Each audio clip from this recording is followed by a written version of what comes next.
अकाल मृत्यु वो मरे जो काम करे चांडाल का, काल उसका क्या करे जो भक्त हो महाकाल का। महाकाल यानी कि भगवान शिव, जो सत्य भी हैं, सुंदर भी हैं, उन्हें क्रोध भी आता है और वो भक्तों के लिए भोलेनाथ भी हैं।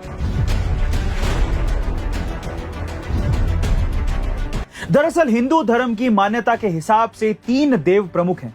पहले भगवान ब्रह्मा, जो कि सृष्टि यानी कि संसार के रचयिता हैं। दूसरे भगवान विष्णु, जो कि सृष्टि की रक्षा करते हैं। और तीसरे महाकाल महेश यानी कि शिव, जो समय समय पर इस सृष्टि का विनाश करते हैं ताकि सृष्टि का पुनर्निर्माण हो सके। कहा यह भी जाता है कि शिव के आनंद तांडव से सृष्टि अस्तित्व में आती है, लेकिन उनके रौद्र तांडव से सृष्टि का अंत हो जाता है। इसलिए हिंदू धर्म में शिव पुराण के अनुसार भगवान शिव को देवों का देव महादेव कहा जाता है। और कहा यह भी जाता है कि अगर आपको भगवान शिव के बारे में जानना है तो सबसे पहले आपको उनके 12 ज्योतिर्लिंग के बारे में जानना जरूरी है, क्योंकि मान्यता है कि भगवान शिव स्वयं इन 12 ज्योतिर्लिंगों में विराजमान है। वहीं पुराणों और धार्मिक मान्यताओं के हिसाब से इन ज्योतिर्लिंग के दर्शन मात्र से श्रद्धालुओं के सभी पाप दूर हो जाते हैं। तो चलिए जानते हैं भगवान शिव के 12 ज्योतिर्लिंग के बारे में मेरे यानी कि अरविंद अरोड़ा के साथ डीप एनालिसिस में।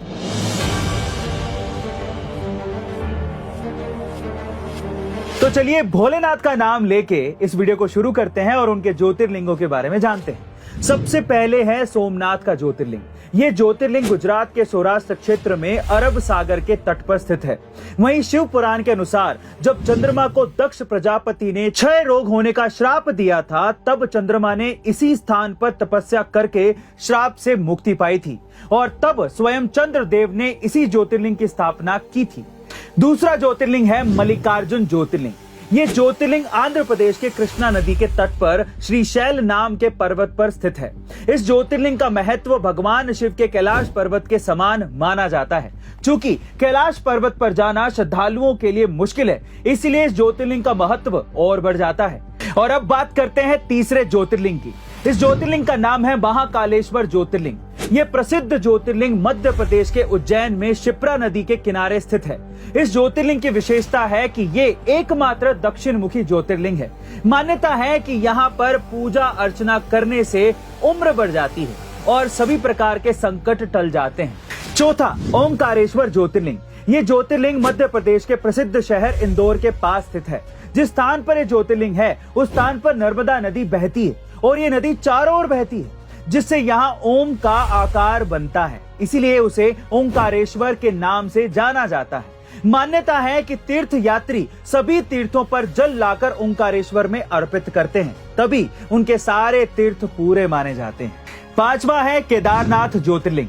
भगवान शिव का यह प्रसिद्ध ज्योतिर्लिंग उत्तराखंड में स्थित है। ये मंदिर समुद्र तल से 3200 किलोमीटर ऊंचाई पर है। यहाँ सर्दियों में भारी बर्फबारी होती है, इसलिए सर्दियों के 6 महीने यहाँ जाना मुश्किल है। मतलब कि यहाँ दर्शन के लिए सिर्फ गर्मी में ही जाया जा सकता है।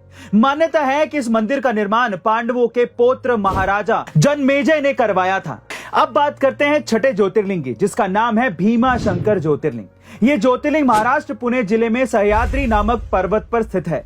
यहाँ स्थित शिवलिंग काफी मोटा है, इसलिए इसे मोटेश्वर महादेव भी कहा जाता है। सातवां विश्वनाथ ज्योतिर्लिंग। ये ज्योतिर्लिंग उत्तर प्रदेश के काशी में गंगा नदी के किनारे स्थित है। यहाँ की मान्यता है कि काशी नगरी को स्वयं भगवान शिव ने बसाया था और कैलाश पर्वत के बाद उनका दूसरा स्थायी निवास यही था। कहा यह भी जाता है कि काशी भगवान शिव के त्रिशूल पर टिका हुआ है। आठवां त्र्यंबकेश्वर ज्योतिर्लिंग। ये ज्योतिर्लिंग गोदावरी नदी के किनारे महाराष्ट्र राज्य के नासिक जिले में स्थित है। कहा यह जाता है कि गौतम ऋषि और गोदावरी नदी के बुलाने पर भगवान शिव को इस ज्योतिर्लिंग में आकर बसना पड़ा था।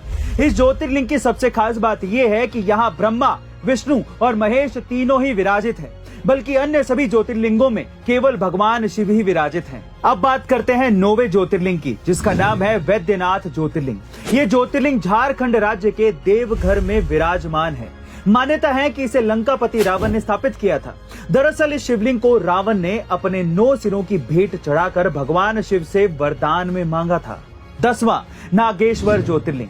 ये ज्योतिर्लिंग गुजरात के बड़ौदा क्षेत्र में गोमती द्वारका के पास स्थित है। इसके अलावा कुछ लोग दक्षिण हैदराबाद ओड़ा गांव में स्थित शिवलिंग को नागेश्वर ज्योतिर्लिंग भी मानते हैं, तो कुछ लोग उत्तराखंड के अल्मोड़ा जिले में स्थित जागेश्वर शिवलिंग को नागेश्वर शिवलिंग मानते हैं। और अब 11वां रामेश्वर ज्योतिर्लिंग। ये ज्योतिर्लिंग तमिलनाडु के रामनाथम जिले में मन्नार की खाड़ी के पास स्थित है। मान्यता यह है कि यहाँ भगवान राम ने वानरों के साथ मिलकर लंका पर चढ़ाई के लिए राम सेतु बनाया था। वहीं ये मंदिर हिंदुओं के 4 धामों में एक धाम भी है। और अब 12वां यानी कि आखिरी ज्योतिर्लिंग, जिसका नाम है गणेश्वर ज्योतिर्लिंग। ये ज्योतिर्लिंग महाराष्ट्र के दौलताबाद से लगभग 18 किलोमीटर दूर बेरूल गांव में स्थित है। इस मंदिर का निर्माण देवी अहिल्याबाई होलकर ने करवाया था। वहीं ये स्थान पूरे भारत में शिवालय के नाम से भी जाना जाता है। तो दोस्तों, ये थे भगवान शिव के वो 12 ज्योतिर्लिंग जो सिर्फ भगवान शिव के स्थान ही नहीं बल्कि हमारी संस्कृति और भारतीय धरोहर का एक अंग भी माने जाते हैं। इसलिए गाइस, अगर आपको ये वीडियो अच्छी लगी हो तो हमारे चैनल को सब्सक्राइब कर लीजिए, वीडियो को लाइक करिए और इसे शेयर करिए, क्योंकि हम आपको हमारे इस चैनल पर इसी तरह के और वीडियोस लाकर देते रहेंगे। तो मिलते हैं हमारी अगली वीडियो में, तब तक के लिए हर हर महादेव।